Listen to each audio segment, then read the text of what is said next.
हमारे मुल्क में रोजाना की बुनियाद पर कोई ना कोई दहशतगर्दी का वाकया हो रहा है। आज ही हमारे मुल्क में बाजोड़ में जो है दहशतगर्दी अटैक हुआ है, हमला हुआ है, बम धमाका हुआ है। तो इस तरह के माहौल में तो कभी भी इन्वेस्टर आकर इन्वेस्टमेंट। बहावलपुर की कोई कहता है 5500 बची हैं, कोई कहता है 7000 बची। वो एक ओपन ड्रग मार्केट थी, एक सेक्स, एक ब्राथल बना दी यूनिवर्सिटी उन्होंने। ब्राथल थी वो, मैं वो लफ्ज नहीं इस्तेमाल करना चाहता जो हमारी उर्दू और पंजाबी में इस्तेमाल किया जाता है। वो ब्राथल था वो सारा। 14 साल की बच्ची, मैं समझता हूं कि उसको जिस तरीके से मारते रहे हैं और उसके सर के अच्छा फिर मार के उसको एक कमरे में बंद कर दिया जाता था और उसके सर के जख्मों के अंदर कीड़े पड़ चुके, इन्फेक्शन हो चुका है और वो पता नहीं बचती है या नहीं बचती। लाखों लोग मौजूद हैं। आप मुल्तान में चले जाएं मेरे साथ, मुल्तान में निश्तर हॉस्पिटल के सामने पीएचडी बंदा जो है वो उधर से जो है चिप्स फरोख्त करता है। इस तरह की लाखों मिसालें मौजूद हैं। आप इन्हीं की चीखों और बददुआओं की वजह से बरकत ही खत्म हो चुकी पाकिस्तान में। दोस्तों, लानत है ऐसे मुल्क पर जिसने वहाँ की लड़कियों के साथ इतनी बेरहमी से इतनी गंदी हरकतें की। आप सोचिए कि वहाँ के लोग कैसे रहते हैं। ये नरक है और ये नरक भुगतना इनकी डेस्टिनी है, क्योंकि इन्होंने काम ही ऐसे किया। बहुत लोगों की बद्दुआएं ली हैं, वो बद्दुआएं कहाँ निकलेंगी? अभी तो वहाँ के लोग भुगतना शुरू हुए हैं। दोस्तों, मेरी बात याद रखना, धीरे धीरे देखिएगा पाकिस्तान के जितने ये एलीट क्लास लोग हैं उनके साथ तो और बहुत बुरा होने वाला है। क्योंकि कर्म तो है ना, भगवान कृष्ण ने सही कहा था कि कर्म कर तू, बाकी फल मैं अपने आप दे दूँगा। अब इनके कर्मों का फल मिलने लग गया है। दोस्तों, प्लीज़ कमेंट्स करके जरूर बताइएगा कि वीडियो कैसी लगी। चैनल को लाइक और सब्सक्राइब जरूर कर लीजिएगा।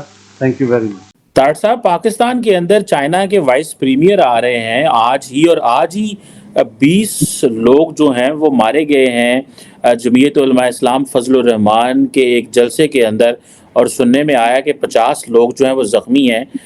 उधर हम दुनिया से इन्वेस्टमेंट्स की बात कर रहे हैं, घर में धमाके हो रहे हैं। इस्लामाबाद 3 दिन के लिए बंद कर दिया गया चाइनीज़ वाइस प्रीमियर के लिए ताड़ साहब, लेकिन धमाके तो फिर भी हो रहे हैं। क्या हम दुनिया को कन्विंस कर पाएंगे या आपके यहाँ पे आके इन्वेस्टमेंट करें? जिस तरह की बातें चल रही हैं कि मिडल ईस्टर्न ममालिक कोई पाकिस्तान में इन्वेस्टमेंट कर रहे हैं। जो चाइनीज़ हैं वो प्रेसिडेंट शी जिनपिंग पाकिस्तान तो नहीं आ रहे, लेकिन वो चाइना इंडिया तो जाएंगे G20 के लिए। आप कैसे देख रहे हैं इस धमाके को चाइनीज़ वाइस प्रीमियर की मौजूदगी में, जब इस तरह की दहशतगर्दी की एक्टिविटी हो रही है? सर शीमा साहब, मैं इसे सारे को मिला के कुछ आपको सारा कुछ बताता हूँ। खासकर सबसे बड़ी बात तो ये जो धमाका आपने बाजौर डिस्ट्रिक्ट में JUI के कन्वेंशन में हुआ है, जिसमें 20 लोग जो है मारे जा चुके हैं, 50 जख्मी हैं। उनमें से भी अल्लाह ताला उन पे बेहतरी फरमाए, ज्यादती हुई है। लेकिन चीमा साहब, एक वेव आ चुकी है। पिछले आपने देखा होगा एक हफ्ते में तकरीबन 3 ब्लास्ट हुए हैं, जिसमें बिलखसूस एक मस्जिद के अंदर। चीमा साहब, सबसे अगर देखा जाए तो इन सारे सर्कमस्टांसेस में नुकसान किसका है? पाकिस्तान का है।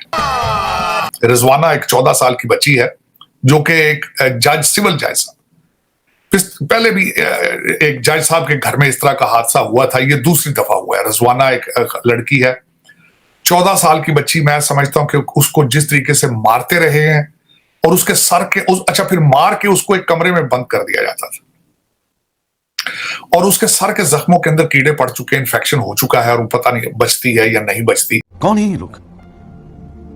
कहां से आते हैं? लेकिन उसके ऊपर एक और ज्यादती हुई।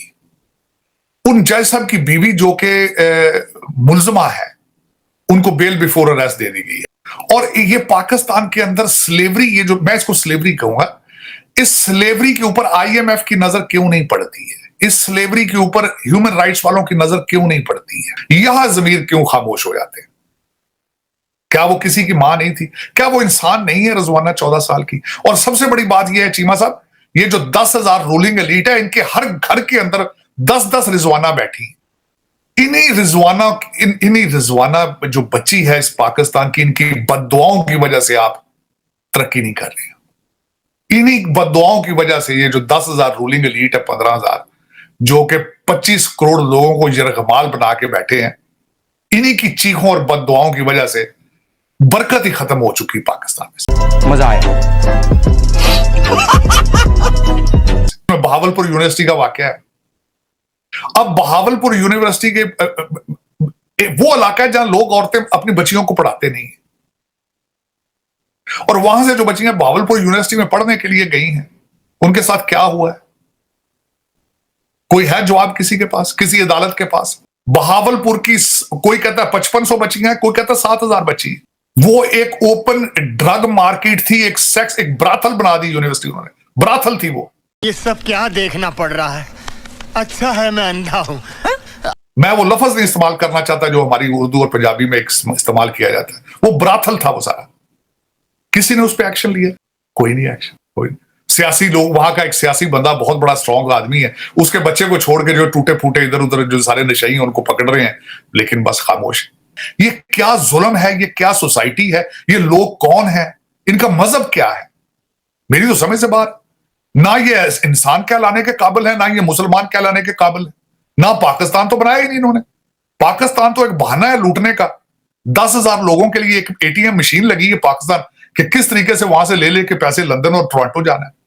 लेकिन दुख वाली बात यह है कि 25 करोड़ लोग सर नीचे आंखें नीचे करके गुलाम एक स्लेवरी बर्दाश्त कर रहे हैं सारा कुछ। सर क्या करेंगे, अब इतने इन्वेस्टर्स भी आ गए, इन्वेस्टमेंट भी करने जाए, उनको इंडिया पे बिलीव है। पाकिस्तान की बात करें, पाकिस्तान को किसी पे बिलीव नहीं। पाकिस्तान तो कोई भी 1 रुपया भी इन्वेस्टमेंट नहीं करना चाह रहा पाकिस्तान। क्या वजह इसकी?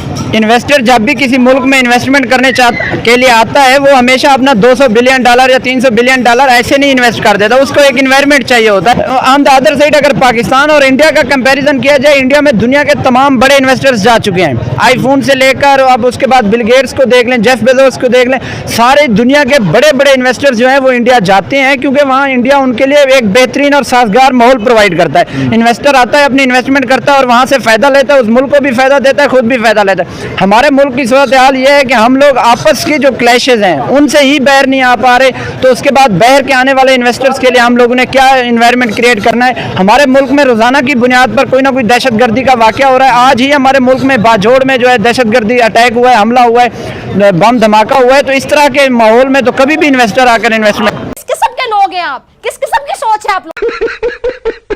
आपने बीच में एक लाइन बोली कि जो आईटी के लोग हैं ना वो 35,000 सैलरी लेते हैं। ये ले रहे हैं जी, आप बिल्कुल ठीक कह रहे हैं और मैं शुक्र करता हूँ, आप उनकी तारीफ करें कि उनको 35,000 मिल रही है। सर 35,000 सैलरी भी ठीक है, मैं कहता हूँ मुल्क में पीएचडी लोगों ने रेडियां लगाई हुई है, आपको 35,000 अगर सैलरी मिल रही है तो आप उस चीज में क्यों नहीं खुश हो रहे? पीएचडी लोगों ने रेडियां लगाई है इस मुल्क में, आपके और हमारे शहरों में लगाई है। पीएचडी पास लोगों जिनकी इंटरनेशनल रिसर्चेज हैं, इंटरनेशनल रिसर्चेज करने वाले जिनकी रिसर्चेज गूगल पर और सारे प्लेटफॉर्म्स पर मौजूद है, गूगल स्कॉलर पर उनकी रिसर्च है, वो कभी रेडी लगाते हैं, कहीं पे चिप्स बेचते हैं, कहीं पे समोसे और कहीं पे पकौड़े। से कोई नजर आए या कुछ लोग आपको नजर आए ऐसे? इस तरह के लाखों लोग मौजूद हैं। आप मुल्तान में चले जाएं मेरे साथ, मुल्तान में निश्तर हॉस्पिटल के सामने पीएचडी बंदा जो है वो उधर से जो है चिप्स फरोख्त करता है। इसलिए हमें भिखारी अपने भी कहते हैं और पराये भी। इस तरह की लाखों मिसालें मौजूद हैं। आप 35,000 की बात, इन जैसी आवाम को ऐसे हुक्मरान मिलेंगे, क्योंकि ये सही कहते हैं कि जैसी आवाम वैसे हुक्मरान। देख लीजिए आवाम कैसी है, इतने जाहिल, इतने गधे, इतने अनपढ़, इनको कोई फर्क नहीं पड़ता कौन क्या कर रहा है क्या नहीं कर रहा है। सिर्फ अल्लाह अकबर का इनको नारा चटा दो, अफीम चटा दो इस्लाम की, इनको कुछ नहीं चाहिए। इसके बाद में घर जाके जब रोते हैं, जब नशा उतरता है, तो चूरन का नशा उतरता है, तो फिर रोते हैं कि यार ये हमारे साथ क्या हो रहा है, इंडिया इतना आगे चला गया, हम इतना पीछे रह गए हैं। लेकिन वो भी बेवकूफ़ बनाने में माहिर हैं इनके हुक्मरान। उनको मालूम है कि ये गधे के बच्चे हैं, इनको एक ही चूरन चटाए जाओ और ये चाटे जाएंगे। दोस्तों कमेंट करके बताइएगा वीडियो कैसी लगी, वीडियो को लाइक भी कर लीजिएगा और चैनल को सब्सक्राइब जरूर कर लीजिएगा। Thank you very much.